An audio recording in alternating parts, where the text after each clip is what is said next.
Some people hate the system so much they're deciding to completely opt out of it, moving into their cars or even pitching up tents on the side of the street. Well, we've touched on this topic many times throughout this channel, and we plan to touch on it further today, being that this issue only seems to be getting worse off. So whether you're sitting in the break room at the job you hate, you're laying in your couch in your comfy pajama pants, or if you're also personally posted up in Tent City, let's begin. And if you relate to anything discussed in today's video or just simply like content discussing the collapse of society, feel free to like, comment your thoughts and opinions below, and subscribe to see my daily or bi-weekly uploads around here discussing topics just like this. I'm choosing to live in my car because of high price payments A lot of people are taking on this route. apartments or homes or rooms. Inflation is no joke. I need freedom. I don't want to be stuck in one place. I don't want to be stuck in a lease where I have to pay for a whole year and not be able to go anywhere else because I'm stuck in that one lease. I don't want to be under other people. I want to be independent. I don't want to be, I guess you could say, a burden. Now, I know it's not a option for a lot of people to choose to live in their car, and I respect that. For me, myself, and I, knowing myself, knowing my personality, knowing I respect anybody who takes these types of, crazy routes in their life, but you're gonna feel like quite a burden when you keep getting shoot out of different like parking lots and places you park, because these 24-hour Walmarts, they're not everywhere, and I don't know. Let's be honest. I work and knowing how my mindset is, I believe that living in my car is 100% better than staying somewhere where it's not going to be improving. I'm not planning to stay in my car forever, but I am planning to stay in my car until I can save at least enough money to get a van. All the payments you're doing is Until I can get a van. I thought he was gonna say till I can save up for my own down payment on a place, till I can get an apartment in a place where I feel comfortable at. No, until I can get a van. He's gonna, anyway, good for him. And I would really like to see a video of him doing a summary, like a month into living in a car, 3 months, 6 months, a year, and actually see how he feels later on about doing this when he actually has some actual experience in doing so. But I guess we don't really get to see that here. towards your van. I'm young, I'm 19, I don't know what I'm doing. That's really young. But I feel like along the way, I will learn. It's kind of crazy out here, but we'll see how it goes, and I will update and make videos about it. I'm just hoping everything goes well, and I'm hoping that I'll be able to get that van in a few years, and maybe... I also want to point out, he hasn't mentioned one thing what he does for a living to make money. So, I mean, if he already has a job, he can just, live in his car and just continue going to work. But if he's going to be traveling around, what's he doing that's going to be providing him consistent income? We don't really get any basis on that here, but hopefully he has it all figured out. I'm sure he does. Let's hope so. Again, fingers crossed here. I can do it earlier. Hopefully it's soon, because I want to see change. Oh my, okay, this video right here is absolutely devastating. And we're going to actually cover a video here after this where a lot of homeless people aren't really homeless. They're just out there in the corner. There's many, we'll touch on this later, but a lot of people are actually homeless, and they are experiencing this. And this is absolutely depressing. This guy right here is sleeping in a bag. It is a snowstorm, and he's homeless, curled up on the side of the road, has nowhere to go. He's probably been turned away from the homeless shelters. They're probably too full in nights like this when there's different snowstorms. And I can't imagine that's very warm at all, if at all. All right. He's alive, thank God. But at what cost? I mean, Come on, get up. I'll take you somewhere.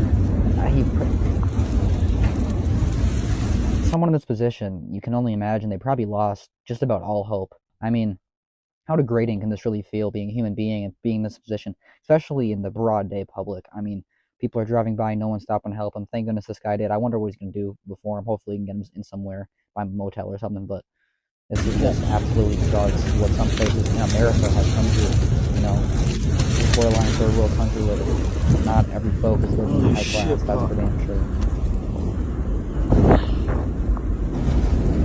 Look at that, man. That's depressing. You okay? I'm glad he's okay, though. Come on. Come with me. I don't like to give to the homeless because homeless people don't be homeless. I promise you, they... All right. What a contradicting statement after what we just saw there from that gentleman who was suffering there in this side of the street, in that see-through garbage bag. It was like one of those like kitchen bags that are like kind of high quality, but it was flapping in the wind. It wasn't that strong, let's be honest. Now this guy's gonna share his experience of how he got pretty much duped, scammed, trolled by fake homeless folks. And there's also, I have stories about this. I'm gonna roll the clip and I'm gonna let him tell his story. Then I'm gonna tell my story where I've actually had this happen to me a few different times before, living in the big cities like I do here now that I'm back in the cities. Don't be homeless for real. Every time I go into Walmart, there's a homeless lady and there's her son, right? They're always sitting outside. They're always wearing the same things, the same pair of clothes. They look homeless. Everybody will always walk past them. They wouldn't say anything to them. They wouldn't give them, they wouldn't even offer like that. They wouldn't offer them a fucking dollar. I always felt bad. So I guess today I was feeling rich. I don't know why the fuck I was feeling rich. My bank account on negative. I couldn't tell you, but Real we shit. surviving. Bills is paid. Living, we tea. So I walk up to them and I say, hey, can I get you guys something to eat? If you're homeless, 9 through 10, you haven't eaten, right? She looks at me dead in my face and says, sorry, I'm not hungry. Oh, Excuse you? did somebody give you some food? She says, no, I'm just not hungry. Oh, period, my bad. I don't know what the fuck I was thinking. So, I politely asked, I said, is there anything I can get you guys? Is there anything I can do for y'all? So then they just asked, hey, can we just have some money? I said, unfortunately, I don't carry cash, but I can go in and buy something for you. Why the fuck this bitch gonna... The straight up arrogance that some people have when they're asking for help. Like he said, this lady's probably on the side of the road with her child, has a sign asking for help, and she's gonna refuse anything being bought for from the store, which she's standing out of, by the way. You would assume that's probably where she needs something from, just to straight up want the cash. Who knows what she's gonna do it for? Probably not what she's gonna tell you she's gonna use it for. Probably outright lie. Whether that's drugs or just outright anything that's not gonna help her kid. Look at me and say, oh, we take Cashapp or Zelle. What the fuck? I didn't pay no mind, okay? I gave them the money. I cashed up them the money. She gave me her cash tag, whatever case may be. I go into Walmart. I was in Walmart for like an hour. As I'm leaving Walmart, they're leaving as well. So I get in my car and I look. 4 cars down, I see the home... Okay, now think about this. I don't know how much he cashed out. I don't know how much, if it was $5, $20. I doubt it was like $100 since he said his bank account was pretty much negative as it was in the beginning anyway. But anyway, we're all shopping in Walmart here, okay? We're shopping at dollar stores. We're doing garbage store. We're doing dumpster diving, grocery hauls. I posted about that one in my last videos. We'll probably cover that again because it's going everywhere right now. Either way, then they're still out there an hour later, still asking for other people, like, how much money do you need? How much help do you need? How degrading is it probably to sit outside with a sign? But again, if you see the same person with the same little, stick up, okay, there is this. I've no disregard to any race, any sexuality, whatever. But specifically in the city I live in, there is this Hispanic family. It's about 5 of them. It's a wife, a dad, I assume, and a grandma, and there's 2 kids. One of them is a baby, and one of them is like, you probably, I don't know, I'm gonna guess 6 or 7 years old. A baby, probably like 1 because they can hold it in like a stroller, like in a little thing.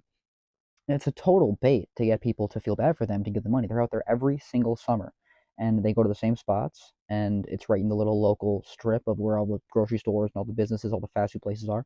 I imagine they make a few $100s a day, and I can't imagine it's very legal to have that baby sitting out there in the hot sun all the time. Now, if they are in that position, hopefully they get out of that position. But it's like this guy's saying, if you see the same person at the same spot wearing the same stuff, like, they're trying to portray a homeless person. Homeless people usually move around. They usually have to, or else they get shoot out of places, like they get kicked out of places. Sorry, I've been stuttering a lot lately. But let's let him continue a bit because it gets even more bizarre. People, why the fuck did they get in a Mercedes Benz? And then the people you gave money to hop into a car better than you. And it really goes to show now the people, like that guy who was sleeping in the bag outside during the snowstorm, he gets turned down because people like this, who are too good and have no soul, and they're going to go straight to hell, they're going to ruin that guy's help. Guys like this who would have helped that guy are now not going to in the future because people like that are ruining for that. It's insane. Now, hopefully nobody's ever in that position, but a lot of people do get there, and a lot of us, even you guys watching this, will be in a position, maybe not sleeping on the bag on the side of the road, but where you might need a few dollars, and people don't want to help you because of other people like this who lie. It's absolutely insane. Give me my fucking money back, you fucking liar! I don't know about you guys, but every minimum wage job I've ever had was infinitely harder than my current office job. Like, does that make sense to anyone that working a minimum wage job is way harder than working at an office and making 3 times as much? Like you'd think that the more you get paid, the harder your job is going to be, just on average, right? Just as an average. But so far in my life, like, that is the opposite of my experience. The more you move up, it's like the less work that you have to do. And that just does not make sense. Like, I promise you, 90% of the people that work office jobs now, if they were to try to be a fucking dishwasher or a line cook, they would struggle so much more. And not only because the work, in my opinion, is way harder, but because of the lifestyle that you're forced into. Now, I personally actually worked at corporate style jobs before, and I can definitely agree with like what he's saying, being that the majority of my jobs I have been fry cooks and line cooks and servers at different restaurants, and just kind of like the bottom barrel bitch of like shelf stockers and stuff, always having managers above me. And honestly, I've had managers that would never even want to get around the fryers because they don't want to stink their clothes up like that. They don't want to maybe splash a little bit of grease on their nice cardigan shirt. So it really is kind of bizarre to think that some of these people who get paid almost double what you make, they actually get bonuses. At the old job I used to have, this manager would take a week off every single month, and then it's like, it's just a vacation. We all take vacations. No, dude, we get vacations once or twice a year, and usually you deny those because we can't take off holidays because it's going to be too damn busy because we work at a grocery store and that's where everybody shops there at those times of the year. But anyway, let's continue. Of how little that they pay you and how hard they overwork you compared to just a cushy office job. Okay, now this is a little screenshot I took. Minimum wage would need to be $66 an hour today to match the home buying power of a baby boomer getting minimum wage back in 1970s. Now we're talking about 50 plus years ago, but it's kind of insane to think about. I've said many times in the past, when my mom and dad were 25, they had a corner house, they had 3 kids. My dad was the only one that worked. My mom could stay home and completely raise a 5-person family through that his one income stream. And now you need about 2 or 3 income streams to raise a 5-person family. And then once the kids become 15, 16, we're putting them to work too because we need all the help we can get around here in the family. Dad's working side hustles, mom's doing OnlyFans. It's absolutely insane, guys. But it's a really sad world right now in terms of the financial So you trying aspect. to tell me that in order for me to be a successful adult in this life, that I gotta clock in 5, 6 days a week for 8 to 12 hours and work? Nah, I don't think I could do that for real. I'm not. A lot of you guys are gonna be like Gen Z mentality for real, right? And maybe he has some points here. Is this really how we're meant to live? Now, fair enough. It is the system that we're built into and that we were born into, and the time of life that we are experiencing, that we're existing in all together, you and I. This is kind of the system we have to play in. 9 to 5 job is most people's way out or way through, but it's absolutely kind of insane to think about that. Gonna lie to you. I work 1 to 2 days a week, and those 2 are the worst days of the entire week for me. And I wake up just rethinking my entire life. I don't think a full-time job is. I don't think that's realistic, not at all. So if you got any alternatives outside of trapping or scamming, let me know. At least he's trying to stray away from all the bad alternatives like trapping and the things he pointed out there. Either way, now, luckily, being in the day and age that we're living in, there are many different ways to actually get by without just having to work the typical 9 to 5. I would love to hear all your guys' thoughts, opinions down below, or the ways you guys might be doing it, the certain side hustle you guys might have, and how you guys are living through your guys' current 9 to 5, and if you wish you could have a different way out as well. Meaning that many people aren't really living very, luxuriously. They're not striving. They're just basically surviving. This is the time. This is the modern day age where we're just surviving, not striving. That's kind of.